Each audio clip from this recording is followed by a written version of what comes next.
It's also like late at night and it's quiet, so I'm like, what the fuck is happening right now? Hi, welcome to my channel. All of you out there who are watching this video, please like it, comment on it, share it to your friend, and hit that subscribe button.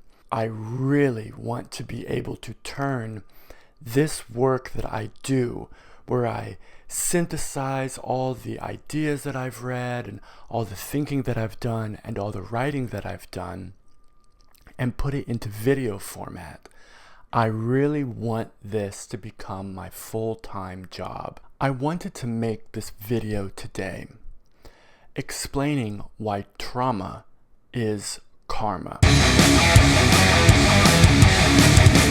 You have to understand that karma, as we understand it in the West, in popular culture, is not what karma actually means. Karma, as it is defined by these Tibetan Buddhist masters, is actually so similar to our Western understanding of trauma that these two traditions, trauma theory in the West and Tibetan Buddhism in the East, can really inform one another. Karma is at the root of so much suffering. Tibetan Buddhism says humans have dualistic minds. The human dualistic mind results in grasping and aversion. Everybody has heard that when a parent abuses a child, the child creates a narrative in their mind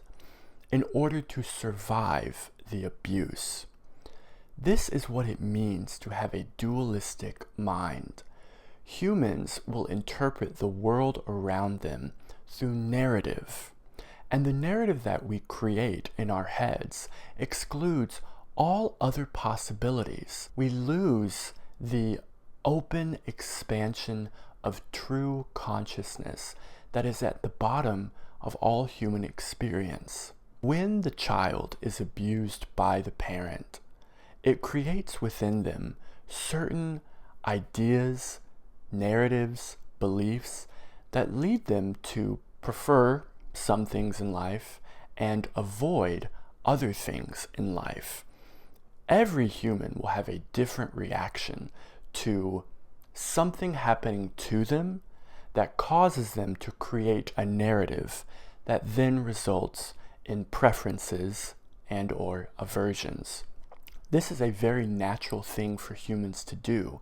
It's not evil or immoral that humans will build a narrative that results in preferences or aversions based on an innate dualism. That's not a bad thing. We just have to be careful and understand how and why it happens. These preferences and aversions based on the dualistic narrative that the person creates will in turn define how that person acts and reacts to anything and everything in life. This is known as karmic conditioning. If you believe that you have no trauma, that you are a blank slate, that nothing bad has ever happened to you in your life, you probably have a lot more karmic conditioning than you realize. And if you are somebody who believes your karma is good, you're a good person, you have pure intentions, you might want to delve a little bit more deeply into things you've experienced as a kid, certain cycles of behavior you might be experiencing over and over, because you probably have some kind of trauma that you need to liberate from yourself. A good example of what I mean by trauma as karma is that I've tried very deliberately throughout this video to speak as clearly as I can. I feel so afraid that anybody watching might not understand me or might revile me or attack me because I'm not perfectly clear. That is an example of karma.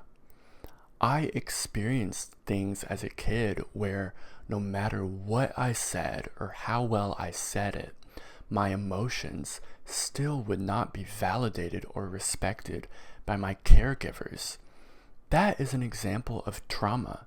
It's not some life-altering event, but when I couldn't, through my actions, get what I needed, it influenced my worldview and the things that I tell myself to this very day.